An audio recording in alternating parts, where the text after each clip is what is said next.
Alright, sorry about that. Hi everyone. So now that you've watched the introduction, let's get into the first figure and kind of look at what their results were. So as you can see that they have the four different cellular sources here with the progenitor cells, the cardiomyocytes, the mononuclear cells, and the non-cardiac cells. And with this figure, they used flow cytometry analysis to look at the markers from each cell group.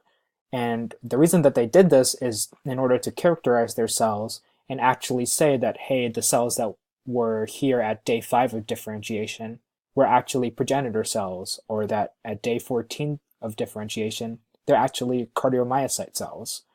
So using these markers was really important as sort of establishing, the validity that they had the cells that they wanted. So let's look at each panel pretty carefully.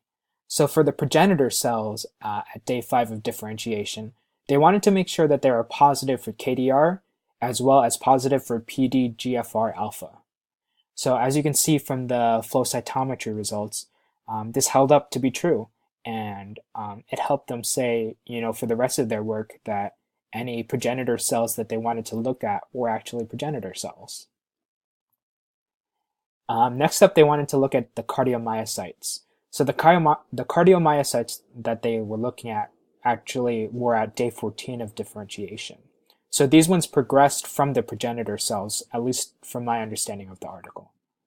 For this, they wanted to make sure that they were positive for cardiac troponin, T, and smooth muscle actin. But they wanted to make sure that they were negative for CD31.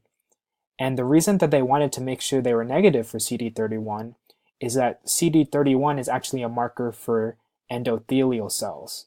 So if they ended up showing positive for CD31, that might confuse people, and that might lead the researchers to kind of question whether or not their cardiomyocytes were actually cardiomyocytes. So the fact that they were negative actually helped them show that they were able to differentiate the right kind of cell. Next up are the mononuclear cells. So these cells, since they're kind of different than the cells that are above here, they wanted to make sure that they were negative for cardiac troponin T and smooth muscle actin, as well as negative for CD31, because they didn't want them to be endothelial cells. And you can see from the results of their flow cytometry that held up pretty true, because most of their results are within this lower part of the graph here, and that shows that it's negative for both of these markers, as well as negative for CD31 with this part of the graph. And lastly, they wanted to make sure they looked at the non-cardiac cells as well. And with these non-cardiac cells being their negative control group, they're pretty similar in that they wanted them to be negative for all three of these markers, just like the mononuclear cells. And as you can see, they're definitely negative for cardiac troponin T, negative for smooth muscle actin, and as well as negative for CD31.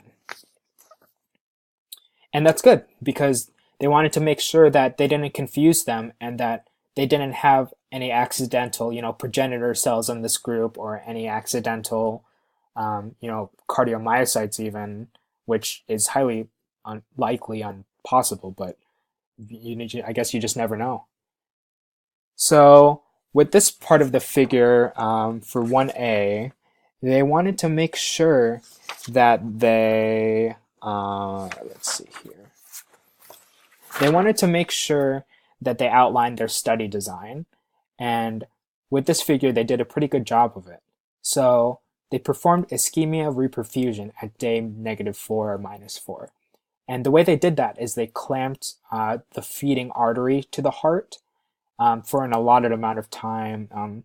I think it's about 30 minutes or so, or even less. And then they would reopen it, which kind of better simulates a heart attack or an infarction to the heart. So they wanted to simulate that injury to the heart. And then after that, 4 days later, they wanted to immediately evaluate sort of the cell injection that happened here. And they wanted to evaluate the heart function using echocardiography, as well as these microspheres for blood flow analysis, basically. And then 1 month later, they also wanted to perform the same kind of evaluation of function. And they used the same echocardiography as well as blood flow analysis. But they also wanted to look at histology in order to see, the development of the infarct and the development of the heart later on as well. And they also detailed, of course, the four groups that they used, which were the progenitor cells, the cardiomyocytes, the mononuclear cells, and the non-cardiac cells here. And this last part of the figure, part F, is just their images of their colony-forming assays of their mononuclear cells. And with these, they just wanted to confirm viability and normal function of the bone marrow product. So this was kind of another just kind of confirmation that their mononuclear cells were performing the way they wanted them to. So for this table, I just kind of wanted to include it in this presentation because I thought it was important to keep in mind that, especially for the progenitor cells, they didn't include all of their initial animals that received the injection. Some of them died after the injection. A few of them were euthanized, and so the progenitor cells at least weren't. A few of them weren't included because they didn't meet a quality control. So it's just kind of important to keep that in mind when looking at all of their results. So for the second figure, they wanted to look at the heart performance at baseline, which is shown here all across, and at 1 month, which is shown at the bottom all across here. And of course, they have the 4 different cellular sources as well. And with this technique, it's called echocardiography, which is basically an ultrasound at M mode, which stands for motion mode. And the way that this works, from my previous understanding, is that with the M mode motion mode, you're looking at kind of a section of the heart as it's moving over time. So across this kind of bottom scale is actually time, and it's not as clear with this, but from their evaluation, they were able to see that the rats were already demonstrating signs of negative remodeling and reduced contractile function. And in the following figures, you'll be able to see that better. But yeah, they definitely wanted to kind of compare, these two cells in order to see, if one, their injury was okay, and if two, the cells actually impacted them or not. So with figure 2b, it's kind of nice to look at because it's more of a quantitative evaluation of the ultrasound results. So it helps us envision what actually happened a lot better. So this FS with the percentage is actually fractional shortening percentage. This is actually calculated from 2 different measures of the heart as well. But overall, it just kind of looks at the degree of shortening of the left ventricular diameter between end diastole and end systole. So it's basically looking at the shortening of a ventricular diameter between a cardiac cycle. So after heart attack, a decrease in fractional shortening should be seen. However, if these cell groups were really working to repair the heart, it actually shouldn't decrease, it should increase because of the repair that should occur. And you can kind of see that with the progenitor cells and the cardiomyocytes. You can see the increase due to their transplantation into the heart. But with the mononuclear cells, you don't really see a significant change. You can even see them kind of flatline at some of the points, which isn't really good. And considering that these are the gold standard of use, it's kind of a bad sign that they're performing this way, even after they've characterized their mononuclear cells and made sure that they're actually mononuclear cells. And of course, with the non-cardiac cell group, they're not going to have much of an effect on the heart, and you're going to see that decrease in fractional shortening due to an injury, like the induced myocardial infarction due to their reperfusion.